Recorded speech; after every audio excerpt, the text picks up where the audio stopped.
पंडित दीनदयाल उपाध्याय जी का जो कहना था वह है कि देश की प्रगति का मापक ऊंचे पायदान पर खड़े व्यक्ति से नहीं बल्कि सबसे निचले पायदान पर जो व्यक्ति पड़ा है उसके चेहरे की खुशहाली से की जानी चाहिए।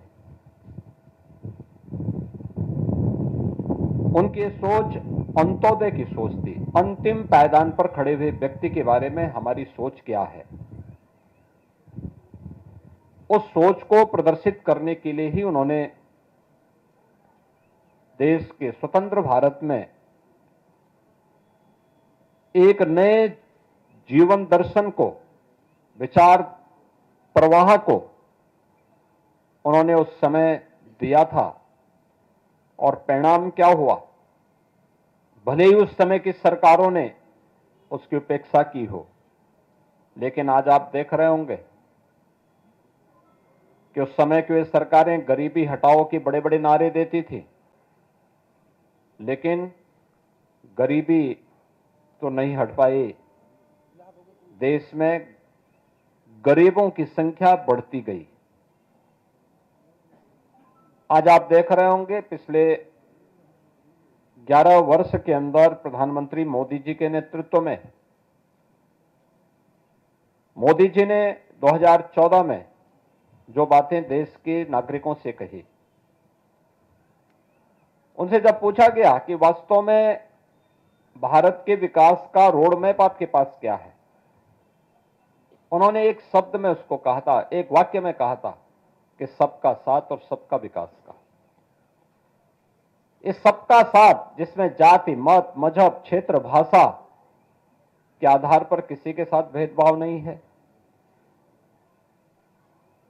देश के अंदर अमीरी और गरीबी की रेखा को समाप्त करते हुए सबको हम एक साथ लेकर के चलेंगे, इस भाव को लेकर के उन्होंने एक नारा दिया।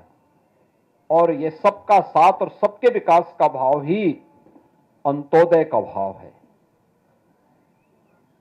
अक्सर होता है, इससे पहले आजाद भारत में जो नीतियां बनी, उसने एक बहुत छोटे से तबके को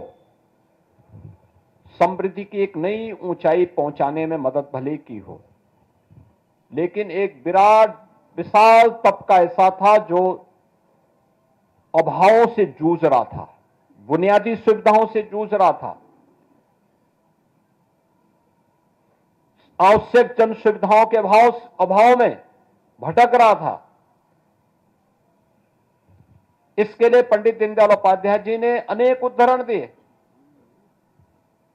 उन्होंने आदि शंकर का भी एक उल्लेख किया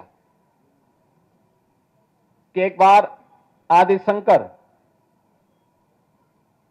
एक घर में भिक्षाटन करने के लिए जाते हैं। वे जैसे ही भिक्षाटन के लिए आवाज लगाते हैं तो उन्होंने देखा कि शंकर की तब तक बहुत ख्याति हो चुकी थी। घर की महिला और घर का पुरुष नाम सुनकर के बहुत सारी